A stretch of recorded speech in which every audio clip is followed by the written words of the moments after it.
بسم اللہ الرحمن الرحیم الصلاۃ والسلام علیکم یا رسول اللہ وعلی آلہ وصحبہ یا حبیب اللہ لقد جاءکم رسول من انفسکم عزیز علیہ ما عنتم حریص علیکم بالمؤمنین رؤوف رحیم فإن تولوا فقل حسبی اللہ لا الہ الا هو علیہ توکلت رب العرش العظیم آمین ثم آمین۔ سورۃ النساء کا ترجمہ شروع ہے آیت نمبر 85 سے۔ اللہ کے نام سے شروع جو نہایت مہربان اور ہمیشہ رحم فرمانے والا ہے۔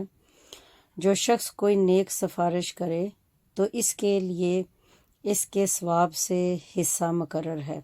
اور جو کوئی بری سفارش کرے تو اس کے لیے اس کے گناہ میں سے حصہ مقرر ہے،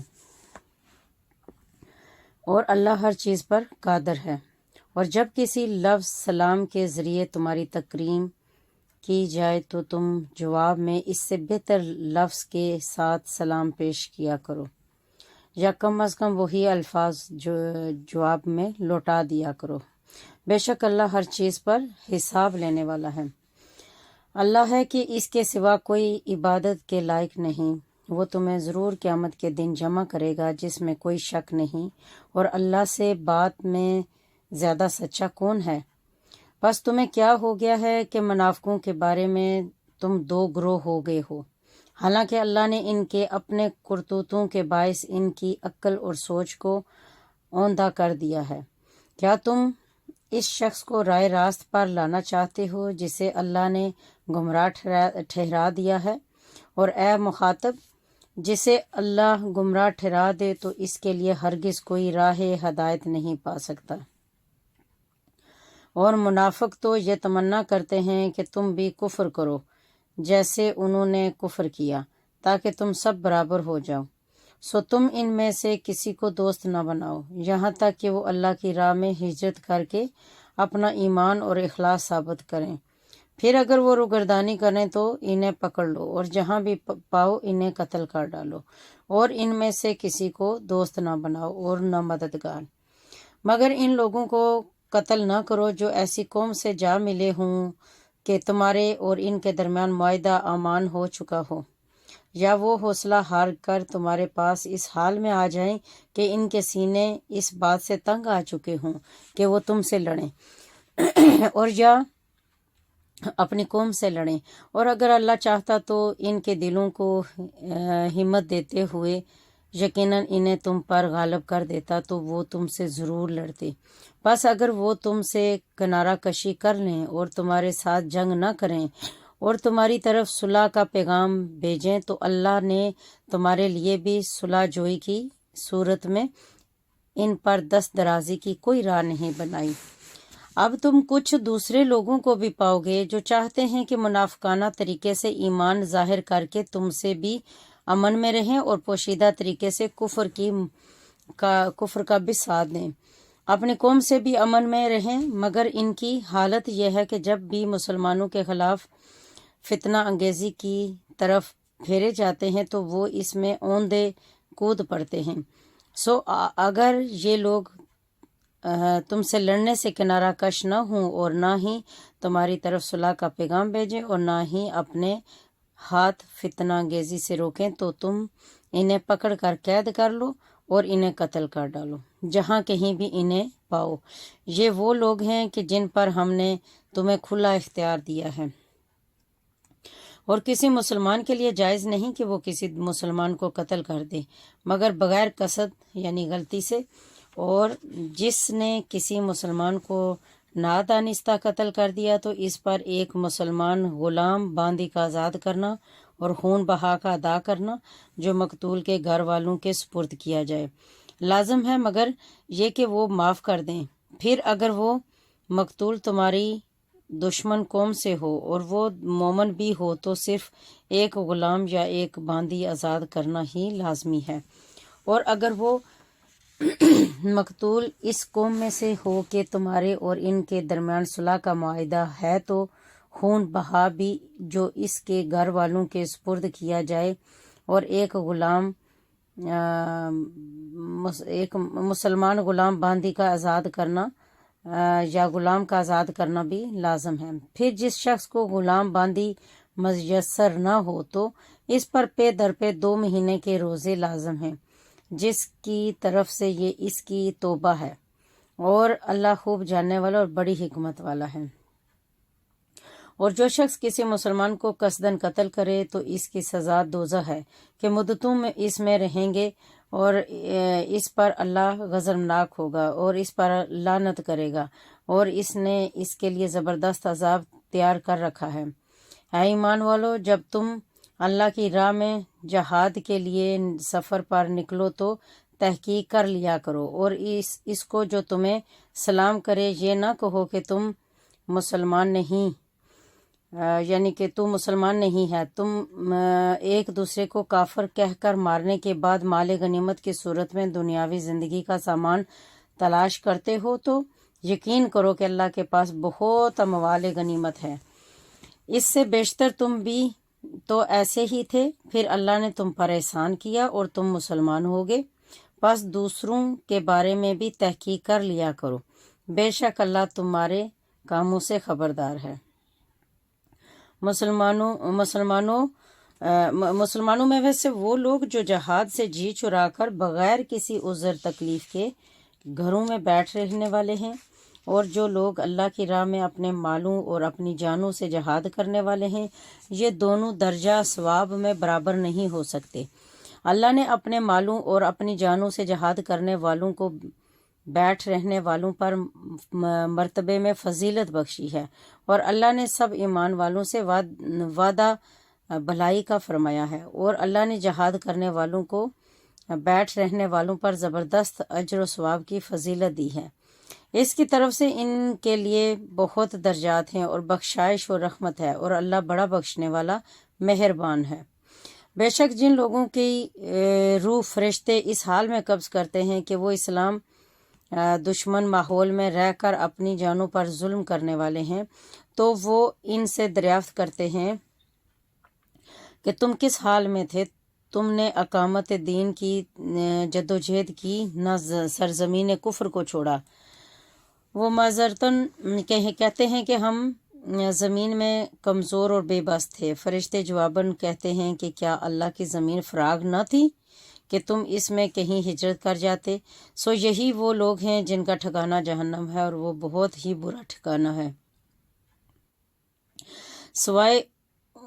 ان واقعی مجبور اور بے بس مردوں اور عورتوں اور بچوں کے جو نہ کسی تدبیر پر قدرت رکھتے ہیں اور نہ وہاں سے نکلنے کا کوئی راستہ جانتے ہیں، سو یہ وہ لوگ ہیں کہ یقیناً اللہ ان سے درگزر فرمائے گا، اور اللہ بڑا مہربان اور معاف کرنے والا اور بخشنے والا ہے۔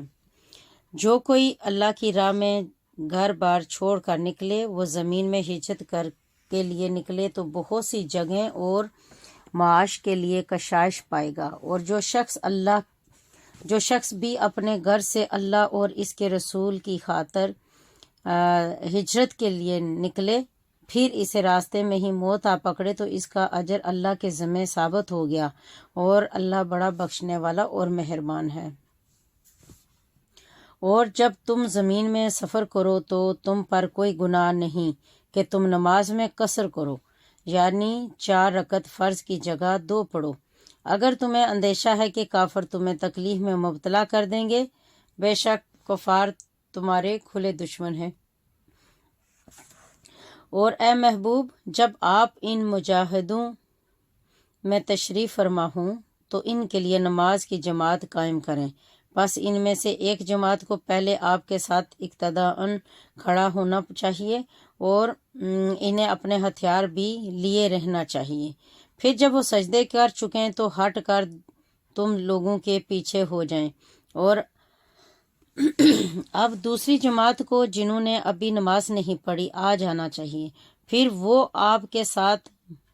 مقتدی بن کر نماز پڑھیں، اور چاہیے کہ وہ بھی بدستور اپنے اسباب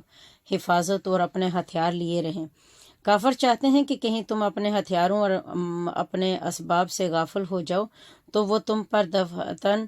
حملہ کر دیں، اور تم پر کچھ مذائقہ نہیں کہ اگر تمہیں بارش کی وجہ سے کوئی تکلیف ہو یا بیمار ہو تو اپنے ہتھیار اتار کر رکھ دو اور اپنا سامان حفاظت لیے رہو۔ بے شک اللہ نے کافروں کے لیے ذلت انگیز عذاب تیار کر رکھا ہے۔ پھر اے مسلمانوں، جب تم نماز ادا کر چکو تو اللہ کو کھڑے اور بیٹھے اور اپنے پہلو پر لیٹے ہر حال میں یاد کرتے رہو۔ پھر جب تم حالت خوف سے نکل کر اطمینان پالو تو نماز کو حسب دستور قائم رکھو۔ بے شک نماز مومنوں پر مقررہ وقت کے حساب سے فرض ہے، اور تم دشمن قوم کو کی تلاش میں سستی نہ کرو۔ اگر تمہیں پیچھا کرنے میں تکلیف پہنچتی ہے تو انہیں بھی تو ایسی ہی تکلیف پہنچتی ہے جیسی تکلیف تمہیں پہنچ رہی ہے، حالانکہ تم اللہ سے اجر و ثواب کی وہ امیدیں رکھتے ہو جو امیدیں وہ نہیں رکھتے، اور اللہ خوب جاننے والا اور بڑی حکمت والا ہے۔ اے رسول گرامی، بے شک ہم نے آپ کی طرف حق پر مبنی کتاب نازل کی ہے تاکہ آپ لوگوں میں اس حق کے مطابق فیصلہ فرمائیں جو اللہ نے آپ کو دکھایا ہے، اور آپ کبھی بد دیانت لوگوں کی طرفداری میں بحث کرنے والے نہ بنیں، اور آپ اللہ سے بخشش طلب کریں۔ بے شک اللہ بڑا بخشنے والا مہربان ہے، اور آپ ایسے لوگوں کی طرف سے دفعن نہ جھگڑیں جو اپنی ہی جانوں سے دھوکہ کر رہے ہیں۔ بے شک اللہ کسی ایسے شخص کو پسند نہیں فرماتا جو بڑا ہی دیانت اور بدکار ہو۔ وہ لوگوں سے شرماتے ہوئے اپنی دغا بازی کو چھپاتے ہیں، اور اللہ نہیں شرماتے یعنی اللہ سے نہیں شرماتے، اور یہاں تک کہ وہ ان کے ساتھ ہوتا ہے جب وہ رات کو کسی ایسی بات سے متعلق چھپ کر مشورہ کرتے ہیں جسے اللہ ناپسند فرماتا ہے، اور اللہ جو کچھ وہ کرتے ہیں اسے احاطہ کیے ہوئے ہے۔ خبردار تم اور وہ لوگ جو اس دنیا کی زندگی میں ان کی طرف سے جھگڑے، پھر کون ایسا شخص ہے جو قیامت کے دن بھی ان کی طرف سے اللہ کے ساتھ جھگڑے گا، یا کون ہے جو اس دن بھی اس پر وکیل ہوگا؟ اور جو کوئی برا کام کرے یا اپنی جان پر ظلم کرے پھر اللہ سے بخشش طلب کرے، وہ اللہ کو بڑا بخشنے والا نہایت مہربان پائے گا۔ اور جو شخص کوئی گناہ کرے تو بس وہ اپنی ہی جان پر اس کا وبال عائد کر رہا ہے، اور اللہ خوب جاننے والا بڑی حکمت والا ہے۔ اور جو شخص کسی خطا یا گناہ کا ارتکاب کرے پھر اس کی تہمت کسی بے گناہ پر لگا دے تو اس نے یقیناً ایک بہتان اور کھلے گناہ کے بوجھ کو اٹھا لیا۔ اے حبیب، اگر آپ پر اللہ کا فضل اور اس کی رحمت نہ ہوتی تو ان دغا بازوں میں سے ایک گروہ